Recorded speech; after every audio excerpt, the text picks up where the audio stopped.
This lecture focuses on the most dynamic and unpredictable aspect of cybersecurity: humans.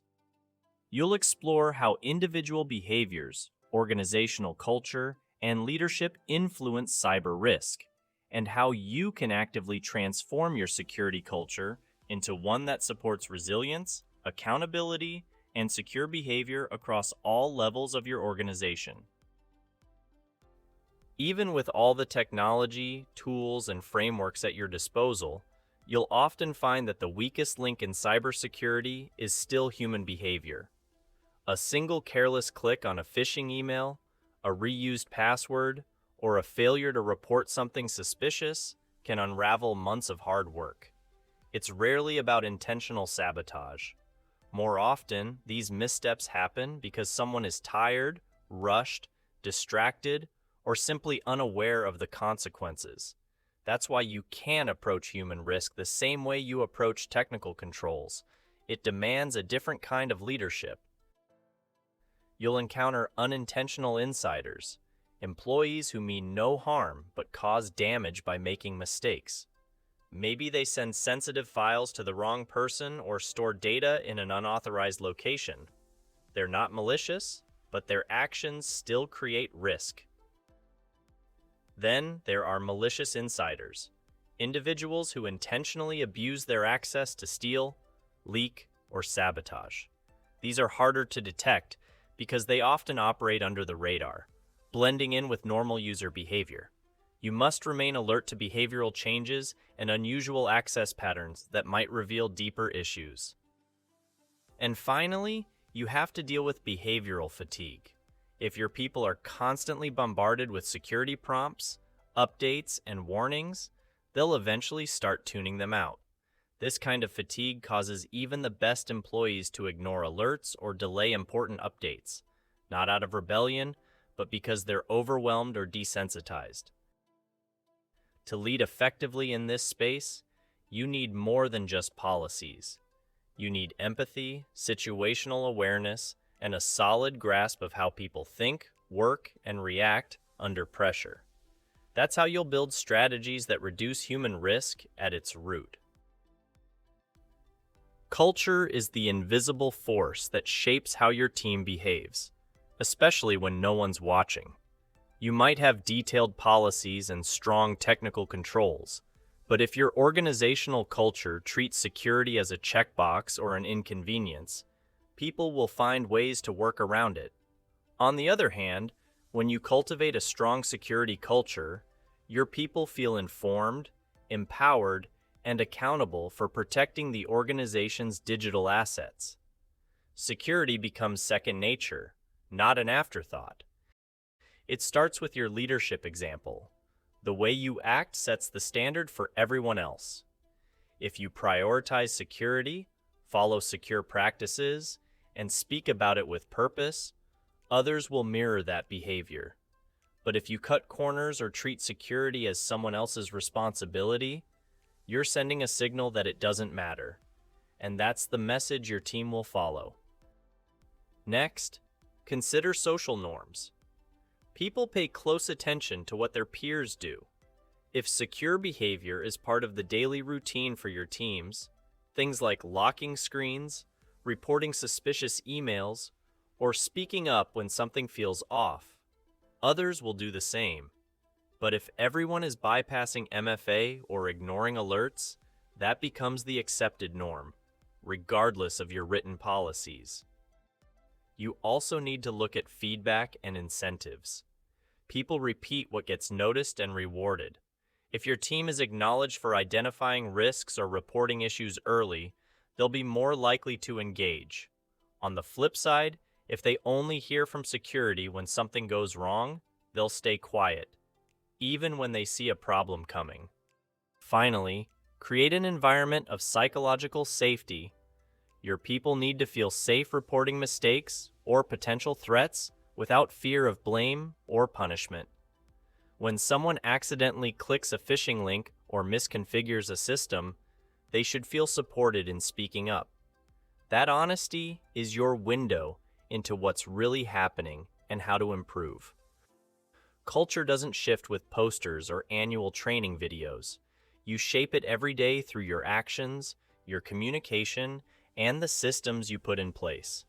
When you align your leadership behavior with your expectations, you start turning culture into a powerful security control. Transforming your organization's security culture isn't about urging people to simply care more.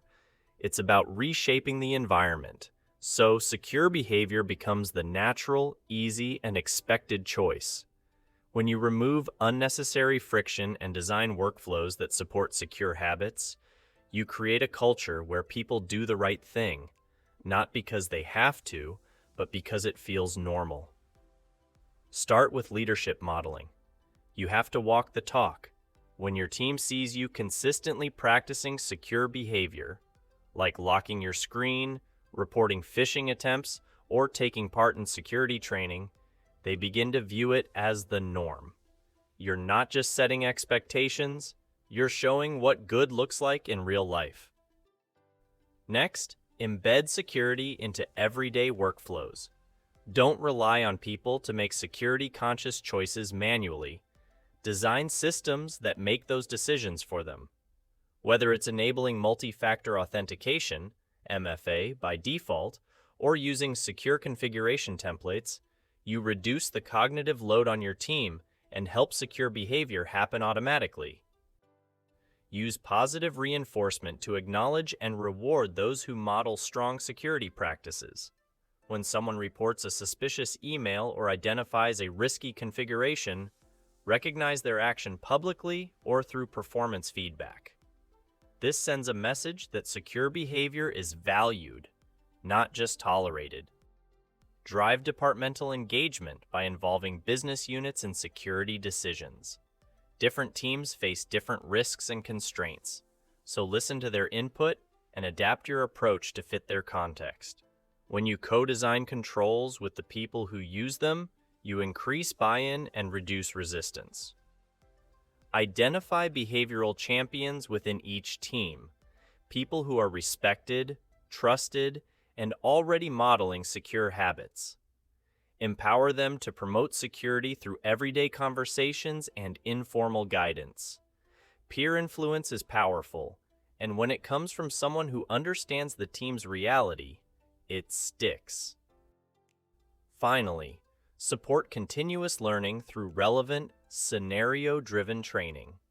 Replace generic annual modules with short, focused exercises that reflect real risks. Use phishing simulations, role-specific guidance, and practical walkthroughs that help people apply what they learn right away. Remember, behavior change isn't something you achieve through policy alone. People need the right capabilities, opportunities, and motivation to act securely, especially under pressure. As a leader, your role is to shape that environment and make secure behavior second nature. To lead real cultural change, you need more than intuition. You need to lean into proven behavioral science. Several models can help you reduce human risk by shaping behavior in practical, sustainable ways. Start with the COM-B model, which stands for capability, opportunity, and motivation, all of which drive behavior. If your team isn't behaving securely, one or more of these elements is likely missing.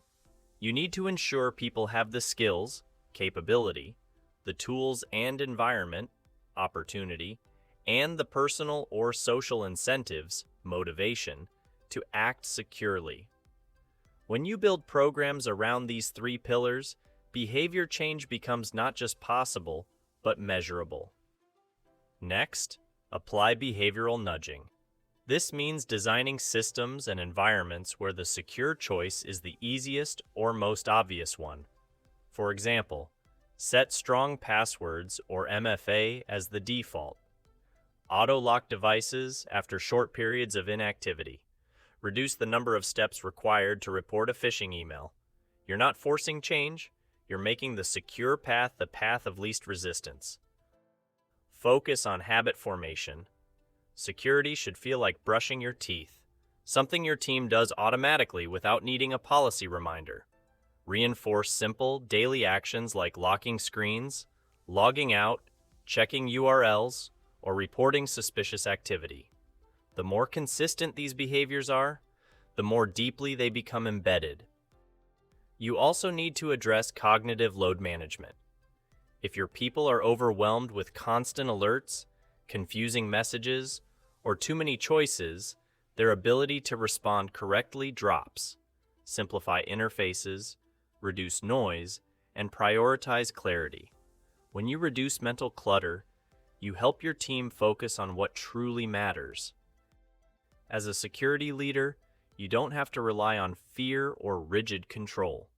By applying these behavioral models, you can shape your environment, guide your team, and create long-lasting change rooted in psychology, not pressure. That's how you reduce risk in a way that sticks. You can't reduce human risk unless you know where it's coming from, and that means measuring it thoughtfully. Traditional audit checklists won't give you the full picture. To manage human risk effectively, you need to understand not just what people are doing, but why they're doing it. That includes tracking behavior, attitudes, and the maturity of your organization's security culture. Start by monitoring phishing susceptibility and reporting rates. It's not just about who clicks on a phishing link. It's about who spots it, reports it, and how quickly they respond. When you track these metrics over time, you can see whether your awareness efforts are actually changing behavior or just ticking a box. Look at survey data on trust, attitudes, and perceived support for security. Ask your teams how confident they feel in their ability to handle security issues, how supported they feel by leadership, and whether they believe security is a shared responsibility. This kind of feedback shows you where cultural gaps might be undermining your efforts.